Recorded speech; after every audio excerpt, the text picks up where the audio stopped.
আসসালামু আলাইকুম গাইস, আপনারা কেমন আছেন? আমি তো আলহামদুলিল্লাহ মোটামুটি সুস্থ আছি। তো কয়েকদিন ধরে অনেক জ্বর, একদম কথা বলার অবস্থায় ছিলাম না, সেই জন্য আপনাদেরকে ভয়েস দিতে পারি নাই। ওই বাড়িতে গেছিলাম, ভিডিও করে আনছি, সেই ভিডিওগুলাই একটু একটু করে দিতেছিলাম। তারপরও মাঝখান দিয়ে একদিন একটু মিস গেছে, ওই দিন বেশি অসুস্থ ছিলাম, মানে আমার কোনো হুঁশই ছিল না। তো সেই জন্য আর ভিডিও দূরে থাক, নিজেই তো আগে সুস্থ থাকতে হবে, তো দিতে পারিনি। তো যাই হোক, রান্না করব হচ্ছে বেগুন দিয়ে আলু দিয়ে তেলাপিয়া মাছ। তো মাছটা আগে দিয়ে দিচ্ছিলাম তাওয়ায়, আর বেগুন আনছি, তো সেগুলা ভিডিও করছিলাম, সেগুলা হচ্ছে ভিডিওটা মানে ঠিকমতো হয়নি, তো সেগুলা দিতে পারিনি, এই জন্য কেটে দিছি। আর এই যে মাছটা আমার ভাজা হয়ে গেছে 2 পিঠ। তো এখানে হচ্ছে এখন আলু আর বেগুনটাকে একটু তেলের উপরে ভেজে নিব। বেগুনের তরকারি রান্না করলে বেগুন ভেজে নিলে কিন্তু খেতে বেশি ভালো লাগে। তো আলু আর বেগুনটাকে আমি তেল দিয়ে দিলাম, দিয়ে এখানে একটু লাড়া দিয়ে তেলের সাথে মিক্স করে দিলাম। তো এখন এখানে সামান্য একটু হলুদ দিয়ে দিব আর একটু মরিচের গুঁড়া দিয়ে দিব। দিলে বেগুনের যে সাদা কালার, সেই কালারটা চেঞ্জ হয়ে একটু হলদে ভাব হবে, আর হলদে ভাব হলে কিন্তু সেই কালারটা দেখতেও সুন্দর লাগে। তো সেই জন্য দিয়ে দিলাম একটু, দিয়ে তারপরে হচ্ছে এটাকে আবার ভালোভাবে লাড়া দিয়ে মিক্স করে দিলাম। তো কার কার জ্বর হয়েছে চিকুনগুনিয়া জানি না, আমার কিন্তু চিকুনগুনিয়া হয়েছে। আর চিকুনগুনিয়া হলে শরীরে যে কি প্রচণ্ড ব্যথা, যে যার হয়েছে সে একমাত্র এটার ব্যথাটা বুঝবে, আর কেউ বুঝবে না। তো হাড্ডির ভিতরে যে একদম মানে কি বলবো, হাড্ডির ভিতর থেকে এমন ব্যথা করে, আর হঠাৎ করে এরকমভাবে চিলিক মারে শরীরে, তো প্রচণ্ড খারাপ লাগছে।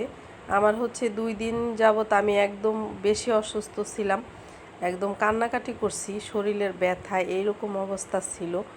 তো যাই হোক, আল্লাহ মাফ করুক, ওষুধ অ্যান্টিবায়োটিক খাওয়ার পরে এখন কিছুটা সুস্থ হয়েছি। তো ভাবলাম আজকে একটা রান্নার ভিডিও করি। তো এখনও কিন্তু মাথা ঘোরায়, দাঁড়িয়ে থাকতে পারি না, কথা বললে বেশি কথা বলতে পারি না, মাথা ঘোরায়। তো ওষুধ খাওয়া শেষ করলাম, এখন না পাই ওয়ান খাইতেছি।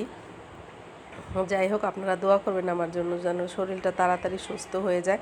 হাঁটতে পারি না, একটু হাঁটলেই দুর্বল লাগে, শরীরটা খুব ক্লান্ত লাগে।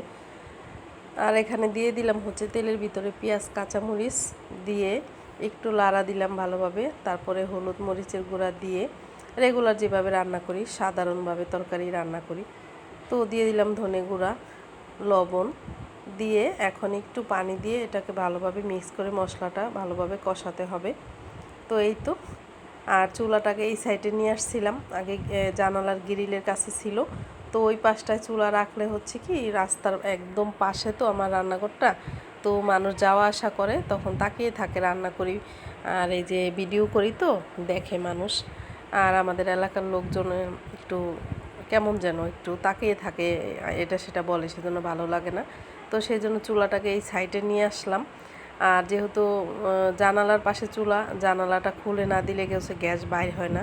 আর আমি যে এখানে এখন চুলাটা রাখছি বেসিনের পাশে, এইখানে চুলার সিস্টেম করা আছে, এখানেও জানালা আছে, কিন্তু এই পাশের জানালাটা হচ্ছে আমার পাশে বিল্ডিং আছে, এই পাশে কোনো লোকজন আসা যাওয়া নাই, একটু গলি আর কি রাস্তা। তো এইখানে কোনো লোকজন আসে না, বিল্ডিংয়ের পাশে যে আমরা দুপাশ থেকে 2জন জায়গা রাখছি, সেই সাইডে জানালাটা। তো এখান দিয়ে চুলাটা এনে রাখলাম। হয়তো ভিডিও করতে গেলে একটু অন্ধকার অন্ধকার ভাব হয়, কিন্তু রাত্রেবেলা করলে একটু অন্ধকার বেশি হয়। তো এখন ফর্সা আছে, সেই জন্য একটু আলোটা দেখা যায়। তো যাই হোক, এই বাড়িতে তো আর বেশি দিন থাকবো না, আমাদের মেয়াদ ফুরিয়ে আসছে, এই বাড়ি বিক্রি করে দিছি। তো জানি না কোথায় যাব, এখনও আল্লাহ নসিবে কোথায় রাখছে জানি না। তো যেখানেই যাব চেষ্টা করব যদি জায়গা কিনি, রান্নাঘরটা আমার যেন আমার মন মতো করতে পারে, আমি যেহেতু ভিডিও করি আমি সেইভাবেই করব রান্নাঘর। তো দোয়া করবেন আমি যেন তাড়াতাড়ি আমার একটা জায়গা হয়ে যায়, এই বাড়িটা বিক্রি করে দিয়েছি, চলে যাব। তো যাই হোক, এই তো তরকারিতে ঝোল দিয়ে দিলাম, আলু আর বেগুনটা কষালাম, কষিয়ে একটু ঝোলের পানি দিলাম, যেহেতু আজকে ডাল রান্না করব না, আর শরীরও ভালো না, তো সেই জন্য বেশি কিছু রান্না করব না, একটু করলা ভাজি করব। তো সেটা আপনাদেরকে এই ভিডিওতে আর দেখাবো না আর কি, বলে দিলাম। বেগুন আলুর ঝোল করলাম আর করলা ভাজি করব, বেশি কিছু রান্না করব না। তো সেই জন্য একটু ঝোল রাখবো তরকারিতে, সেই জন্য একটু ঝোল দিলাম, আর একটু জিরার ফাঁকি দিয়ে দিলাম, যাতে মশলাটা আগেই দিলাম, কারণ হচ্ছে তরকারির সাথে যাতে বলক আসলে ভালোভাবে মিক্স হয়ে গ্রানটা ভালো আসে। তো আমার রেসিপিটা কেমন লাগলো একটু কমেন্ট করে কিন্তু অবশ্যই জানাবেন। ভালো লাগলে ভিডিওটা শেয়ার করে দিবেন আর একটা সাবস্ক্রাইব দিয়ে দিবেন। তো এই তো রান্না হয়ে গেল। এখন হচ্ছে মাছগুলা দিয়ে দিলাম। তো তরকারিটা আর কিছুক্ষণ জাল করলেই রান্না শেষ হয়ে যাবে। তো আলু বেগুনের ঝোল এভাবে রান্না করে কার কার ভালো লাগে খেতে কমেন্ট করে কিন্তু অবশ্যই জানাবেন। আমার তো বেগুনের তরকারি অনেক ভালো লাগে। আর জ্বরের মুখ এখন কিন্তু আমার মুখে কোনো কিছুই ভালো লাগে না। যাই খাই সব কিছু মুখে মনে হয় তিতা, এত তিতা মনে হয় যে নিম পাতা দিয়ে দিছি এই অবস্থা। তো সকালবেলা তো ঘুম থেকে উঠলে মনে হয় যে তিতা মুখ, আর নাকের নিচে এতগুলা জট্ঠুয়া উঠছে, মানে কি বলবো। 2 দিন যাবত আমার চেহারাটা পুরাটাই মরিচের মতো জ্বলছে, শুধু জ্বলছে। তো বুঝতেছিলাম না এত জ্বালাপোড়া কেন করতেছিল। আর এখন দেখি যে নাকের ডান সাইডটা এত পরিমাণে জরম উঠছে, মানে জট্ঠুয়া বলে, আমরা অনেকে জরম বলে।